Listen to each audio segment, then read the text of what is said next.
Salut tout le monde et bienvenue dans cette nouvelle plongée au cœur de la tech. Oui, bonjour Bay. Aujourd'hui, on va se pencher sur la dernière version du noyau Linux, la 6.14. Exactement.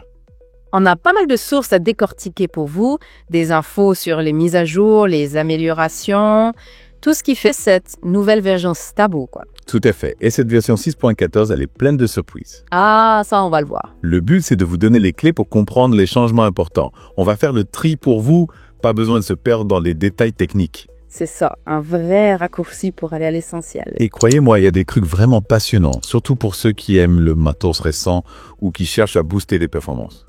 Bon, allez, on rentre dans le vif du sujet. Dis-moi, pour commencer, qu'est-ce qu'on peut dire de cette version 6.14 ? Quelles sont les grandes lignes ? Eh bien, globalement, on voit 3 axes principaux. Ok, Premier axe, les améliorations pour les cartes graphiques AMD. d'accord. Deuxième axe, les progrès pour l'architecture RISC-V. Et troisième axe, comme d'habitude, plein de nouveaux pilotes. C'est qui veut dire ? Ça veut dire une compatibilité avec encore plus de matériel. C'est un peu la base de cette mise à jour. Ok, super mal. On va décortiquer tout ça. Commençons par les gamers et tous ceux qui cherchent la performance absolue. Qu'est-ce que ce noyau 6.14 leur apporte concrètement, Vart ? Alors, le truc intéressant, c'est l'arrivée d'un nouveau sous-système qui s'appelle AN5. En 5. Oui, si vous utilisez Wine pour jouer à des jeux Windows sur Linux. Ah oui, cette fameuse couche de compatibilité. Exactement. Eh bien, AN5, ça veut dire synchronisation NT. Et ça va améliorer la façon dont les jeux communiquent avec le noyau Linux en termes de synchronisation. En gros, ça permet de s'assurer que tout fonctionne en rythme. Ok. Résultat, on devrait avoir une expérience de jeu beaucoup plus fluide, sans saccade ni problème graphique. Ah, ça c'est une bonne nouvelle pour les gamers. Hein. Et pour ceux qui sont plus branchés stockage de données, il y a des choses intéressantes à signaler. Carrément.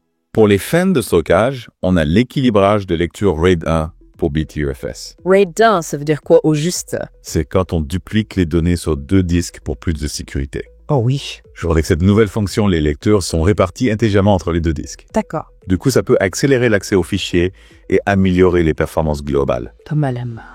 Et puis pour XFS, on a maintenant le support du reflank et du reverse mapping pour les périphériques en temps réel. Reflank, reverse mapping, c'est quoi ça là ? Le reflank, ça permet de créer des copies du fichier qui partagent les mêmes blocs de données sur le disque. Donc on économise de l'espace. Exactement.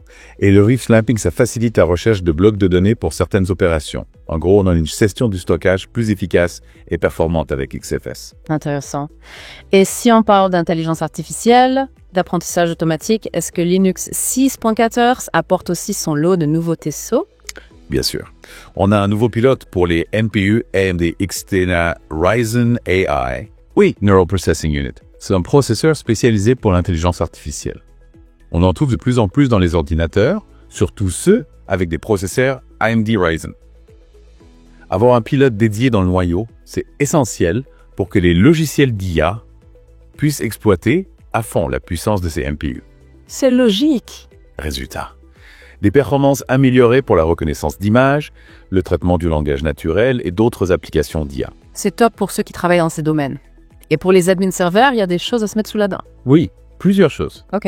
On a le support pour les serveurs avec des processeurs Intel Clearwater Forest. La dernière génération de puces Intel. Exactement. Le noyau doit les supporter correctement pour qu'ils fonctionnent bien dans les environnements serveurs. Bien sûr. Ensuite, on a le support des permissions étendues CLinux. CLinux, c'est ce module de sécurité. Oui, très puissant. Il permet de définir des politiques de contrôle d'accès très précises. Avec ces permissions étendues, les admins ont encore plus de flexibilité pour sécuriser leurs serveurs et contrôler l'accès aux ressources. La sécurité, c'est primordial. Absolument. Et pour ceux qui utilisent la virtualisation, qu'est-ce qu'on trouve dans ce noyau 6.14 ? Alors, on a le support de Fusée pour Oring. C'est une interface d'entrée-sortie asynchrone très performant. Ok. Et Fusée, ça permet de créer des systèmes de fichiers virtuels. En combinant les deux, on peut s'attendre à des performances améliorées pour les systèmes de fichiers virtualisés. Donc, un accès aux données plus rapide dans les machines virtuelles. C'est ça. Et puis, on a le support du service d'hyperappel KVM pour le VMM, en mode utilisateur pour l'architecture Lunarch. KVM, c'est l'infrastructure de virtualisation du noyau. Exactement. Le support des hyperappels pour Lunarch, ça permet d'optimiser la communication entre la machine virtuelle et l'hyperviseur. Ok, intéressant. Et pour ceux qui font attention à la consommation d'énergie, il y a du nouveau faux. Oui, on a le support du compteur d'énergie principal pour les processeurs AMD. Ça permet de faire quoi? Ça permet au système de surveiller précisément la consommation électrique du CPU. D'accord. Du coup, on peut optimiser la gestion de l'énergie et gagner en autonomie sur les appareils portables. C'est toujours bon à prendre. On a aussi des extensions pour les pilotes de blocs d'alimentation, Pourquoi fabless? pour ajouter des informations ou des propriétés à un périphérique d'alimentation à partir d'un pilote distinct. Ça peut améliorer la façon dont le système gère l'alimentation et la batterie, Super. Et pour le monde de l'embarqué, il y a des nouveautés. bien sûr. On a le support des extensions vectorielles, TED pour Area CV. Les extensions vectorielles, c'est pour faire des opérations sur plusieurs données en même temps, non? Oui, ça améliore les performances pour certaines tâches courantes dans les systèmes embarqués, comme le traitement de signaux ou l'IA embarquée. Ok. On a aussi le support de la suspension et de la reprise pour la gestion de l'alimentation sur les Raspberry Pi. C'est important pour les applications embarquées qui fonctionnent sur batterie. Exactement. Et puis, on a la prise en charge de plein de systèmes on chips, comme l'Atmel Siemens CG5 Quad SPI, le Keba SPI, le Blaze BRZ-PBS600, le Space 8 Kerman et le Rockchip SFC. Waouh, ça fait beaucoup de nouveaux matériels supportés. Oui, Linux est de plus en plus pertinent pour les projets embarqués. Et pour les utilisateurs d'ordinateurs portables, il y a des améliorations. Oui, on a le contrôle manuel des ventilateurs sur les Dell XPS 9370. Ah, ça c'est pratique. Ça permet de contrôler le bruit et d'optimiser le refroidissement. C'est un plus pour le confort d'utilisation. Et pour les musiciens qui utilisent Linux, qu'est-ce qu'il y a de nouveau quand? Alors, on a des améliorations pour les API LCR MIDI. Et ce qu'on sait. Pour le MIDI?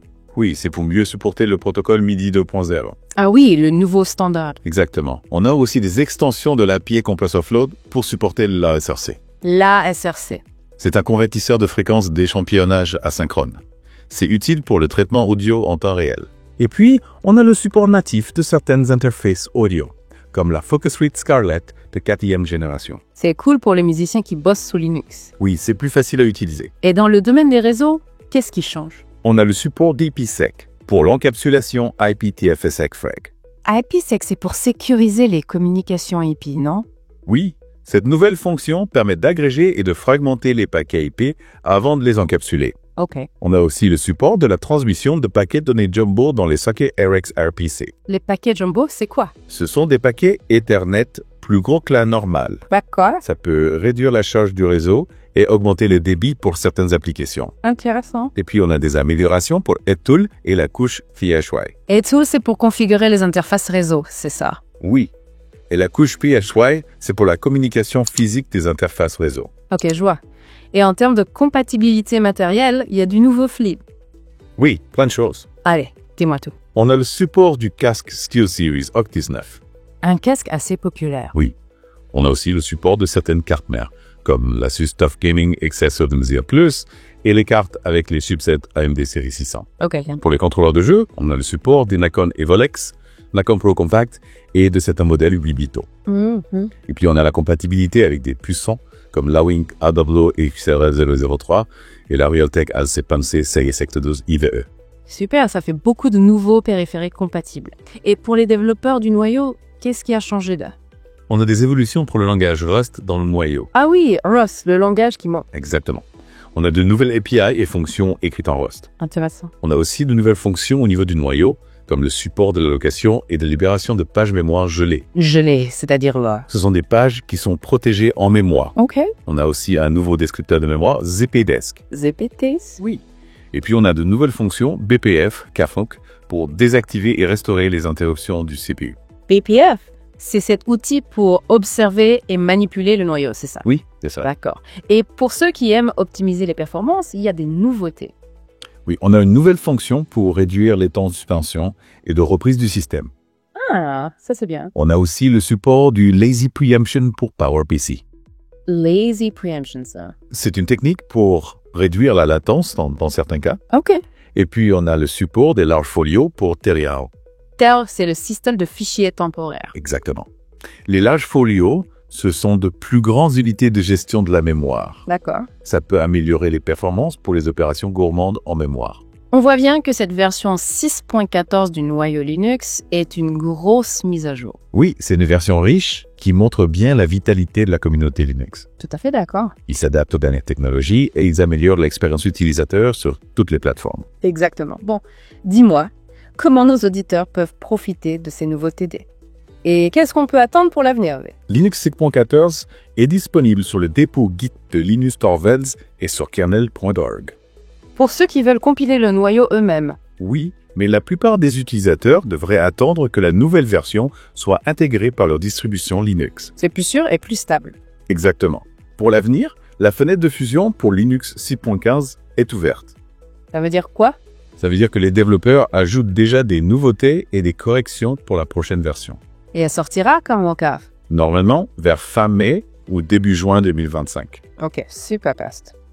Pour résumer, chers auditeurs, on a vu que Linux 6.14 apporte des tonnes d'améliorations pour le matériel, les performances et les fonctionnalités. On a parlé de jeux vidéo, de stockage de données, d'intelligence artificielle, de virtualisation, et bien plus encore. C'est impressionnant de voir comment le noyau Linux évolue sans cesse. Oui, il s'adapte aux nouvelles technologies et il améliore l'expérience de tous les utilisateurs. Et justement, en pensant à ces progrès, comment imaginez-vous que ça va changer votre utilisation de l'informatique dans le futur Z? C'est une bonne question. Et avec Linux 6.15 qui arrive, qu'est-ce qui vous intrigue le plus? Le noyau Linux est en constante évolution, c'est fascinant à observer. C'est clair. Merci beaucoup de nous avoir accompagnés dans cette exploration. Merci à vous. On espère que vous avez appris plein de choses sur Linux 6.14. À bientôt pour une nouvelle plongée dans la tech.